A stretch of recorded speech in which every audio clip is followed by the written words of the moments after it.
Commander Velthar of the Catherian Alliance sat hunched over his drink in the shadowy corner of Nexus, Station's most forgotten cantina. The blue liquid in his glass glowed faintly, casting eerie shadows across his battle-scarred face. No. Years had passed since the Human Coalition War ended, yet the memories still burned like acid in his mind. His forearms trembled slightly as he lifted the glass with his primary hand, the neural scars across his scaled face catching the dim light from the flickering, holographic advertisements above. The cantina reeked of exotic alcohols and desperation. Veterans from a dozen different species nursed their drinks in silence, each carrying their own burden of horrors from the war. But none of them had seen what Velthor had witnessed. None of them had stared into the abyss of human determination and lived to tell about it. A young Catherian journalist approached his table, her recorder device glowing softly like a tiny star. She moved with the confidence of someone who had never seen real combat, never watched good soldiers die for inches of worthless ground. Her pristine uniform and unmarked skin marked her as one of the lucky ones who had stayed home while others bled among the stars. Commander Velthor. I'm Kixara from the Galactic Truth Network. I'd like to discuss your experiences fighting the humans. Her voice carried that eager tone that all reporters used when they smelled a story that might make their career. Velthar's compound eyes fixed on her with barely contained rage. The mechanical whir of his cybernetic implants filled the brief. Silence as his enhanced vision analyzed her threat level automatically. Old habits from the war never died. Humans. You want to hear about humans? His voice carried the rasp of someone who had breathed too much smoke and screamed too many orders across burning battlefields. Go read the propaganda feeds. Out of way, read about their noble sacrifice and heroic resistance. He gestured with one of his secondary arms toward the holographic news display flickering in the corner of the cantina. Images of smiling human children and rebuilt cities played on endless loop, accompanied by uplifting music and narration about the bright future of galactic cooperation. It made his stomach turn. That's exactly why I'm here, Kixara pressed, sliding into the opposite seat without invitation. The metal chair groaned under her weight as she activated her recording device. The official reports sanitize everything. The public thinks humans were just another species we conquered. They don't know the truth about what really happened out there. Velthor's laugh was bitter and hollow, echoing off the cantina's metal walls, like the sound of breaking glass. Several other patrons glanced over nervously before quickly returning to their drinks. The truth. The truth is that we didn't conquer them. We survived them. He drained his glass in one gulp and signaled the mechanical bartender for another with a sharp gesture of his primary claw. You want the real story? Fine. But don't expect to sleep well afterward. The bartender, a modified service droid with multiple arms, glided over and refilled his glass with practiced efficiency. Its optical sensors briefly scanned Velthor's neural implants, recognizing him as a war veteran and automatically adding a stronger alcohol mixture. Even machines had learned to recognize the signs of battle trauma. Kixara leaned forward eagerly, her recorder now pulsing with a steady red light. The Coalition archives say the human resistance was limited to a few isolated incidents, mostly defensive actions that were quickly suppressed. Archives Velthar spat the word like a curse, written by politicians who never left the safety of their climate-controlled offices while real soldiers were dying in the void. He took a long drink, feeling the familiar burn of the alcohol, mixing with the metallic taste of his artificial breathing apparatus. Let me tell you something about humans that your precious archives won't mention. They don't surrender. Ever. His secondary arms began gesturing as he spoke, old command reflexes taking over. I've fought the crystalline warriors of Vega Prime, who can regenerate from a single shard. I've battled the hive minds of the Outer Rim where every drone fights with perfect coordination. I've even faced the machine legions of the core worlds, with their endless numerical superiority. He paused, his compound eyes reflecting the cantina's dim lighting like fractured mirrors. But humans are different. They fight like the universe owes them something.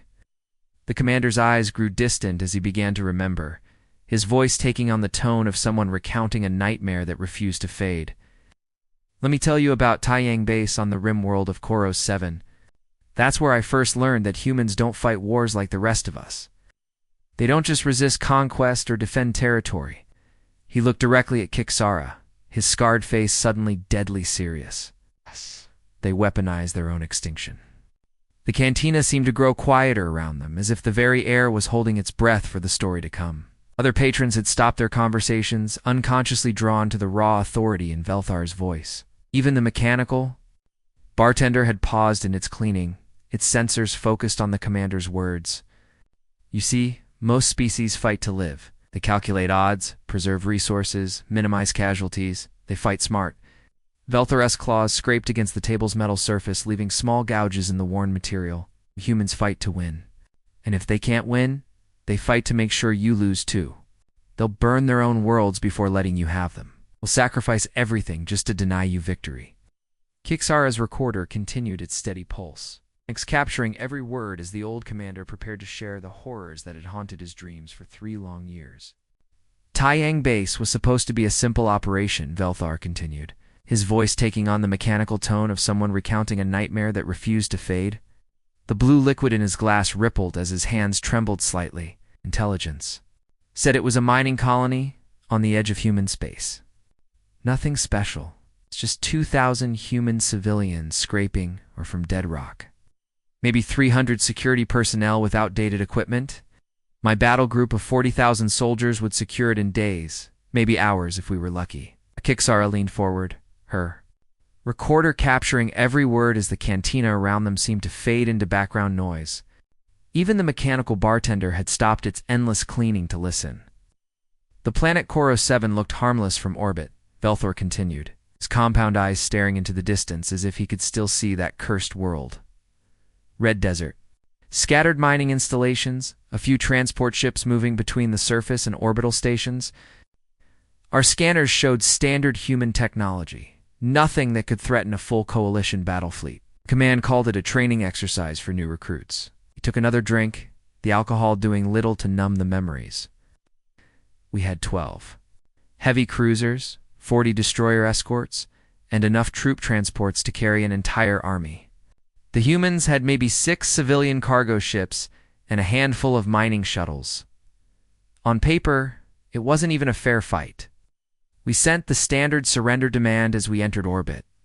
24 hours to evacuate all military personnel and prepare for occupation. Standard coalition protocol. Clean, efficient, minimal casualties. Velthar's claws scraped against the table, leaving fresh gouges in the metal. The response came from their base commander, a human named Dongwu. Middle-aged male, maybe 50% of their years. He agreed to meet with our envoy to discuss terms. Kiksara's eyes widened. That sounds reasonable. What went wrong? Everything. The word came out like a curse. We landed at dawn on the 3rd cycle, just as the planet's twin suns were rising over the mining complex. Beautiful morning, actually. It's the kind of day that makes you think the universe isn't such a hostile place after all. His laugh was bitter and hollow. Dongwu had requested the meeting at the main administration building, said he wanted to discuss evacuation procedures for the civilians. Velthar paused, his secondary arms wrapping around his torso as if seeking comfort from an old wound. I should have known something was wrong when we landed. The human workers were going about their daily routines like nothing was happening. Mining equipment, running, transport shuttles moving between facilities, children playing in the residential areas. Who keeps working when an invasion fleet is hanging over their heads? Our envoy team consisted of 50 soldiers, standard diplomatic escort. They marched straight into the administration building while I watched from the command ship. Dongwu was waiting for them in the main conference room, sitting behind a desk covered with mining reports and family photos. He looked like any other. Human bureaucrat, soft around the middle, worried about paperwork. The commander's voice dropped to almost a whisper. Explosion lit up the entire complex like a new sun. The humans had rigged their entire mining facility with industrial explosives, enough to level a small city. They turned their administration building into a massive bomb and used our own diplomatic protocols as the trigger mechanism. Kiksara's recorder nearly slipped from her hands. They killed their own commander. That's what we thought at first. 500 of my best troops, gone in an instant. The entire command structure of the mining colony vaporized. It should have been the end of human resistance before it even began. Velthor's compound eyes fixed on her with an intensity that made her shiver. But that explosion wasn't the end of anything. It was just the opening move in a game we didn't even know we were playing. He gestured toward the holographic display showing peaceful human settlements, his voice taking on a tone of grudging respect mixed with horror. Within hours, we started taking fire from positions that shouldn't have existed. Plasma bursts from the mining shafts, explosive charges detonating under our landing craft, sniper fire from the residential areas. The humans had spent months, maybe years, preparing for this moment. They'd converted every piece of mining equipment into weapons of war. Plasma cutters designed to slice through solid rock became precision sniper rifles with ranges that exceeded our own military weapons. Industrial excavation charges meant for blasting through mountain faces became artillery shells that could punch through our heaviest armor. Even their processing plants had been modified into massive projectile launchers. Velthor's secondary arms began gesturing as he described the chaos.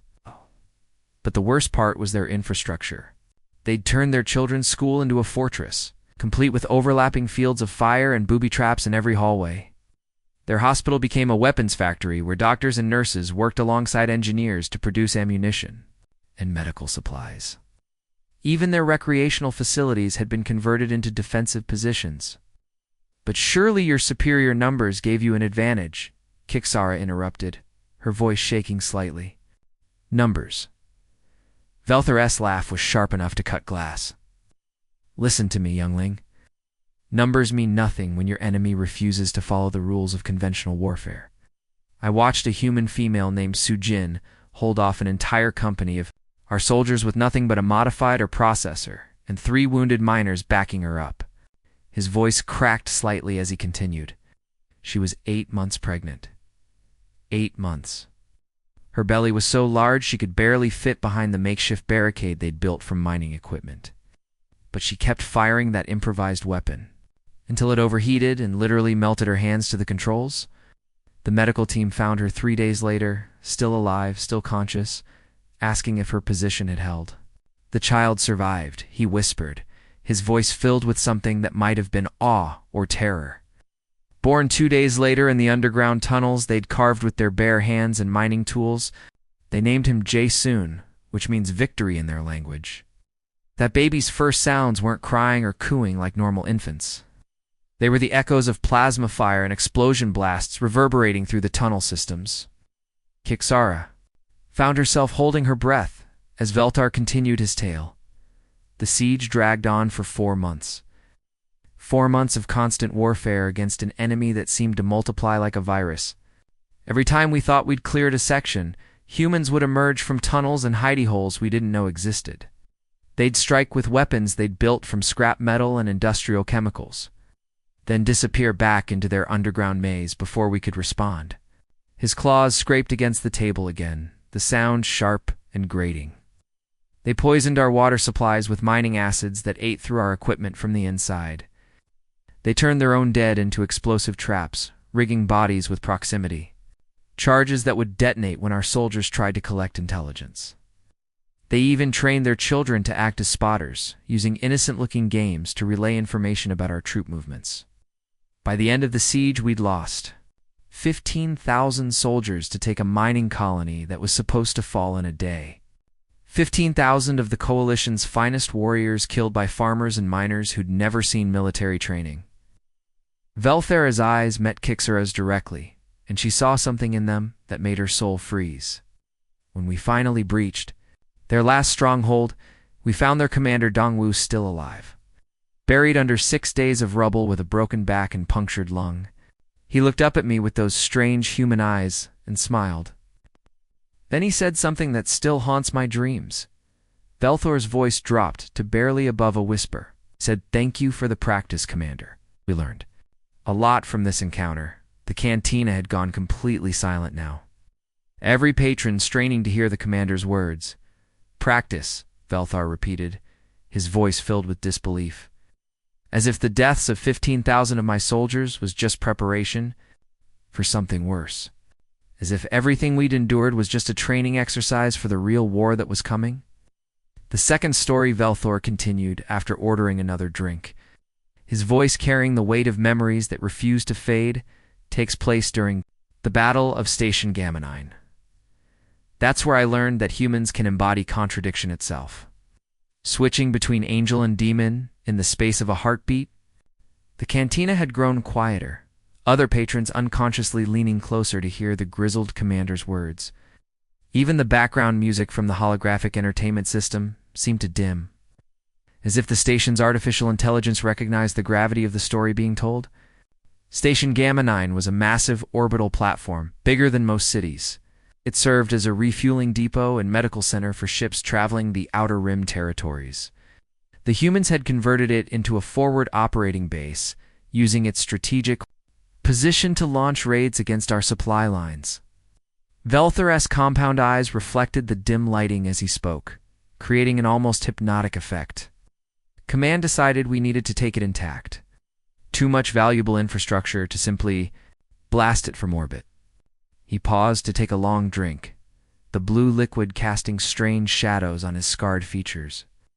The assault took weeks of preparation. We had to coordinate strikes from multiple battle groups while avoiding the station's defensive systems. The humans had turned every corridor into a killing field, every room into a potential trap. But we had superior numbers and better equipment. Victory seemed inevitable. Kixara adjusted her recorder, making sure it captured every word. The other cantina patrons had stopped their own conversations entirely, drawn into the commander's tale like moths to a flame. We'd been fighting for control of the station for 6 cycles, deck by deck, room by room. The humans contested every meter of space with a ferocity that defied explanation.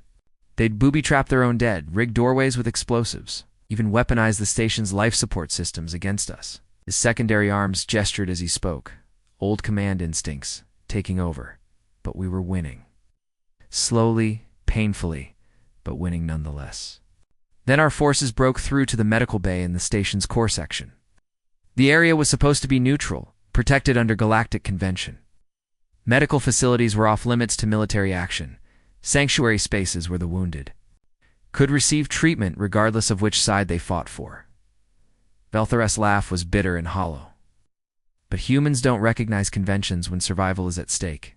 They see rules as suggestions, guidelines to be ignored when inconvenient. His voice took on a strange quality, mixing admiration with horror as he continued. The medical bay was a maze of treatment rooms, surgical suites, and recovery wards.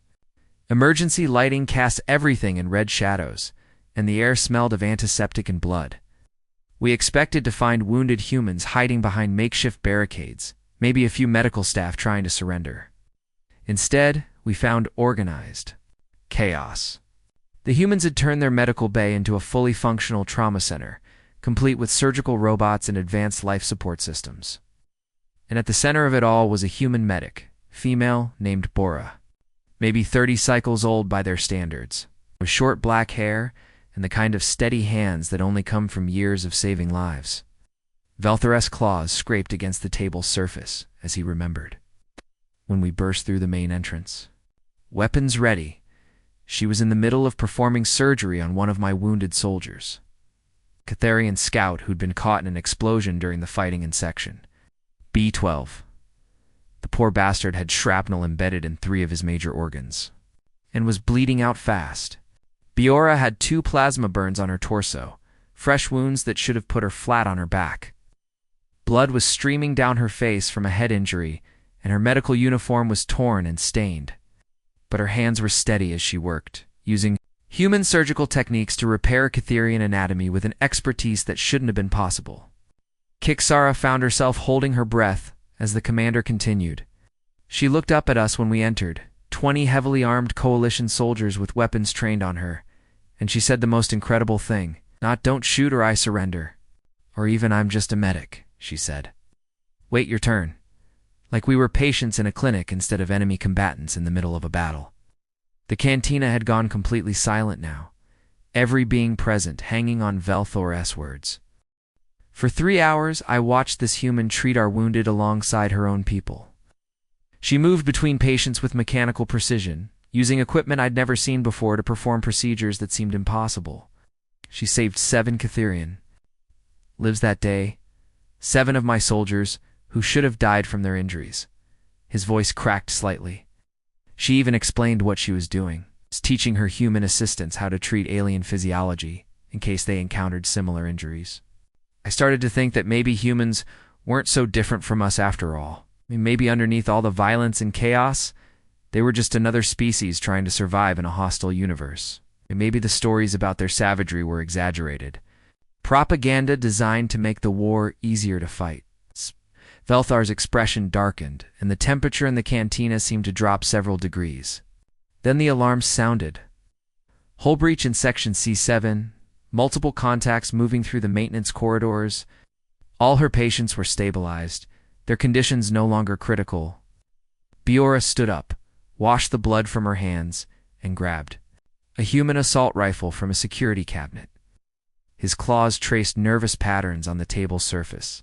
She turned to me and asked, in the same calm voice she'd used while operating, if I wanted to help her plug the leak. I followed her, thinking she meant structural repair, maybe welding plates over damaged hull sections. The way she said it, so matter-of-fact, made it sound like routine maintenance. It wasn't a hull breach, it was my own troops, trying to flank through the maintenance corridors and catch the medical bay from behind. Biora had somehow detected their approach using the station's internal sensors, tracking their movement through the ventilation system like a predator stalking prey.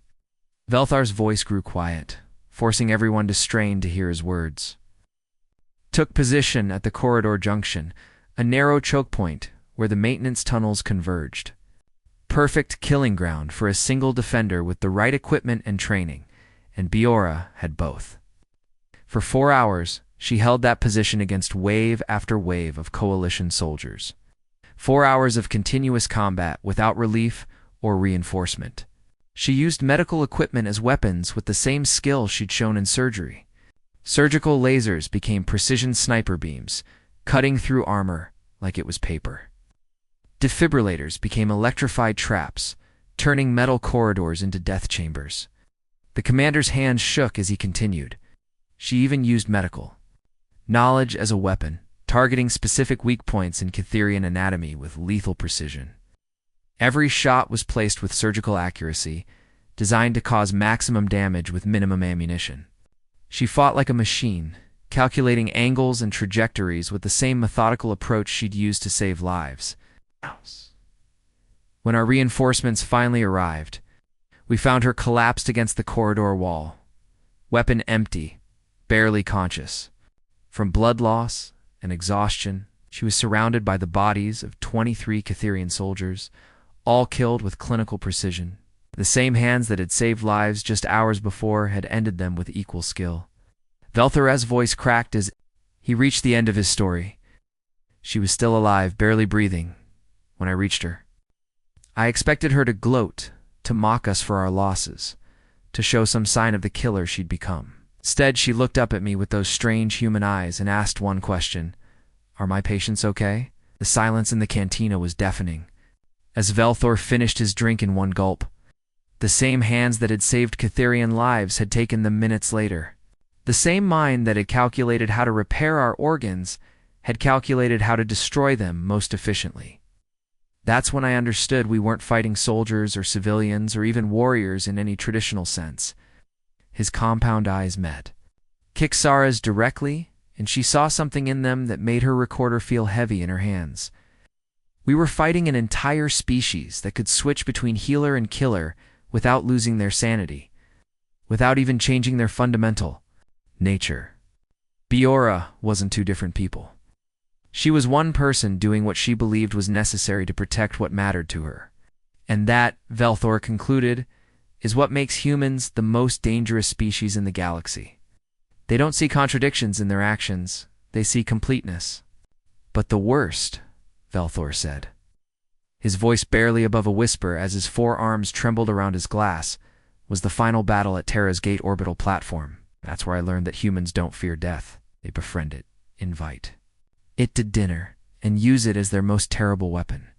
The cantina had grown completely silent now, even the background music seeming to fade as the commander spoke. The holographic advertisements flickered and dimmed, as if the station's AI recognized the gravity of the story being told.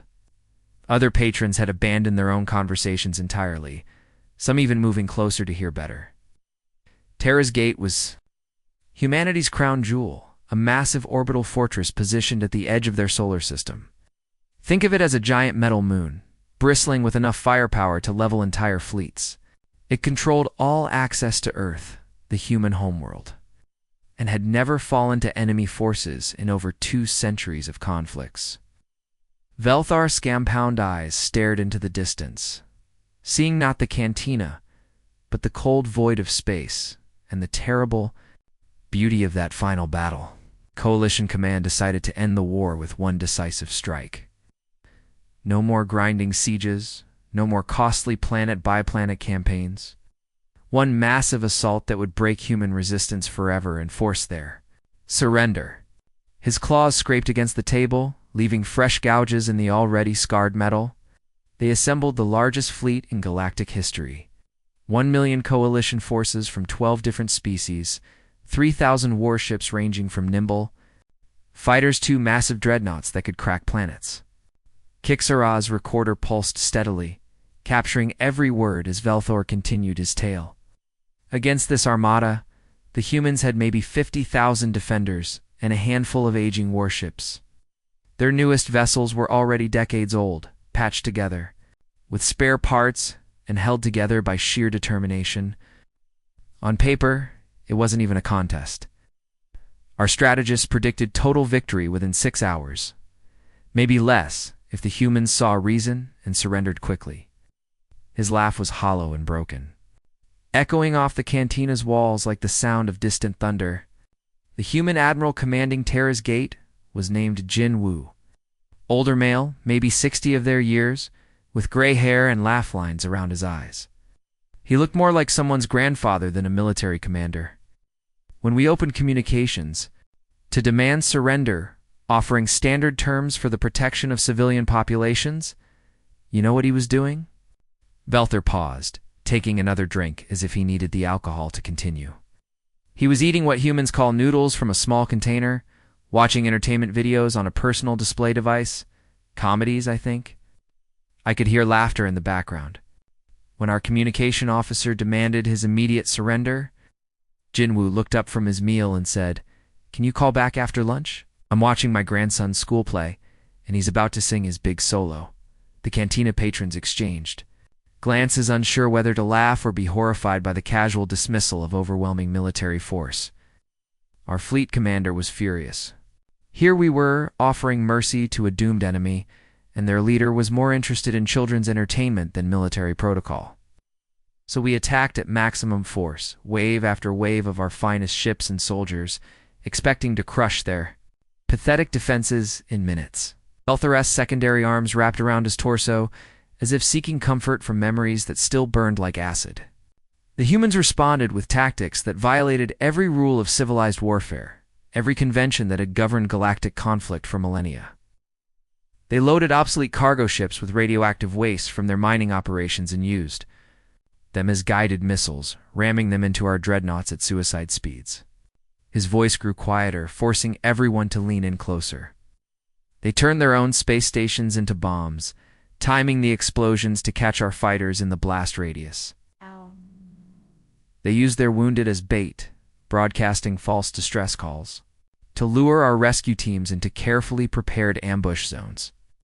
Every act of mercy we showed was turned into a weapon against us. But that wasn't the worst part. The worst part was watching them sacrifice their own people with the same casual efficiency they used to operate machinery. Parents saying goodbye to children over cum channels before piloting suicide ships into our formation. Elderly civilians. Volunteering for the most dangerous missions because they had lived long enough already. Velthor's compound eyes reflected the cantina's dim lighting as he continued. Ow. The battle raged for 18 hours. 18 hours of the most brutal, desperate fighting I've ever witnessed. We lost ship after ship to human tactics that shouldn't have worked, strategies that defied every principle of military science. But we were still winning. Slowly, painfully, at terrible cost, but winning nonetheless. Then Jinwoo, made his final move.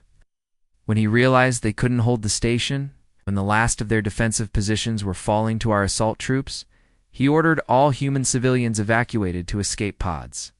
Women, children, elderly, wounded, everyone who couldn't fight was loaded into every available ship and sent toward Earth. The commander's voice cracked slightly as he reached the climax of his story. But Jinwoo didn't evacuate. Instead, he took personal command of Terra's Gates command ship, a massive vessel that served as the station's mobile headquarters. He turned that ship's engines toward our command vessel, the flagship containing our entire senior staff. I was on that command vessel, in the armored bridge section, when our sensors detected his approach. At first, we thought it was another attack run, maybe an attempt to disable our communications array. Then our tactical officer realized what was happening. Jinwoo was on a collision course, and he wasn't changing direction. Velthor's hand shook as he lifted his glass again.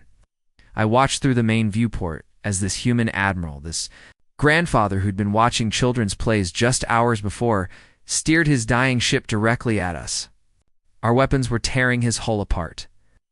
Atmosphere venting into space through dozens of breaches, fires burning throughout his vessel, and he was singing. I could hear him over the open communication channel, some human war song about going home to see loved ones. The ship was breaking apart around him, his crew was dying, and he was singing like he was taking a pleasant journey instead of committing mutual suicide. The cantina was so quiet now that the only sound was the soft hum of the station's life. Support systems and the steady pulse of Kixer's recorder. Jinwoo rammed us at full speed. The explosion when our ships collided lit up space like a newborn star, visible from 3 systems away. The blast destroyed both vessels completely, killed everyone aboard, including Jinwoo himself. But before the impact, in those final seconds before destruction, he managed to broadcast one final message to all coalition forces. Velthor's voice dropped too barely above a whisper. He said, "Welcome to Earth, boys. Population, 0 tolerance for bullies. Hope you brought your own body bags, because we're all out." Then he laughed. He actually laughed as his ship tore itself apart against our hull. I survived because I was in the armored command section, protected by emergency force fields and blast shields. But I watched 30,000 of my comrades die in that explosion. 30,000 of the Coalition's finest officers and crew members. Because one human decided that mutual destruction was preferable to defeat. Velthar's compound eyes closed as he relived the memory, his scarred face twisted with pain that had nothing to do with physical wounds. That's not courage, youngling. Courage is being afraid and fighting anyway. What Jinwoo did was something beyond courage, something that doesn't have a name in any language I know. It was a fundamental rejection of the concept that life has value if it comes at the cost of freedom. And the worst part is our survivors were being rescued from the wreckage. As we were counting our dead and trying to understand what had happened, he received a message from Earth. Jinwoo's grandson, the one whose school play he'd been watching, sent a recording to our fleet. The commander opened his eyes, and Kixara saw something in them that made her soul freeze. The boy was maybe 8 years old, standing in front of a school building with other children behind him. He looked directly into the camera and said, "My grandfather says thank you for the target practice. We'll be ready when you come back." That's when we knew the war was over. Not because we couldn't win, but because we finally understood what winning would cost us. To defeat humans completely, we would have to become something worse than they were. We would have to be willing to sacrifice everything, including our own souls, for victory. Velthar finished his drink and sat back in his chair, looking older, and more tired than when the conversation had begun. The peace treaty was signed 3 days later. The silence stretched between them like the void between distant stars as Velthar finished his drink and prepared to leave. The cantina around them had transformed during their conversation, becoming something more than just another watering hole for broken veterans. It had become a confessional, a place where terrible truths were spoken aloud for the first time. Kixara finally found her voice, though it came out smaller than she intended. "Commander, do you hate them, the humans?" Velthor stood slowly, his battle-scarred form casting long shadows in the dim cantina light. His mechanical breathing apparatus wheezed softly as he considered the question, for arms moving in unconscious. Gestures that spoke of old wounds and older nightmares. Hate them, child. Hatred requires not understanding your enemy. But I understand humans now. I understand them too well. He paused at the table's edge, looking down at the young journalist. With compound eyes that had seen too much. You know what hate is? Hate is what you feel for an enemy you can dismiss. Someone you can categorize as evil or wrong or simply different. But humans. He trailed off, searching for words that could capture the complexity of what he'd witnessed. Humans are mirrors. Kixara. They reflect back everything we are, but amplified, intensified, pushed to extremes we never imagined possible. When they love with the intensity of dying stars. When they protect with the fury of collapsing galaxies. And when they fight, ... His voice grew quiet. When they fight like the universe itself depends on their victory. The mechanical bartender had stopped its endless cleaning to listen. Its optical sensors focused on the commander as if even artificial intelligence could recognize the weight of his words. We didn't end the war because we couldn't win it, Velthor continued, his claws tracing absent patterns on the table's scarred surface. Our fleets were larger, our technology more advanced, our resources virtually unlimited. We could have ground them down eventually, turned their worlds to glass, reduced their population to manageable numbers. He moved toward the cantina's exit, but slowly, as if each step carried the weight of planets. We ended it because we realized that to defeat humans completely, we would have to become something worse than they were. We would have to be willing to sacrifice everything, including our own souls, for victory. And in becoming that, we would lose the very thing we were fighting to preserve. Kixara's recorder continued to capture his words, its soft pulsing the only sound in the otherwise silent cantina. Even the background hum of the station's life support system seemed muted, as if the entire structure was holding its breath. The peace treaty wasn't signed out of mutual respect or exhaustion, Velthor said without turning back. It was signed because our leaders looked at human warfare and saw a mirror of what we might become if we continued down that path.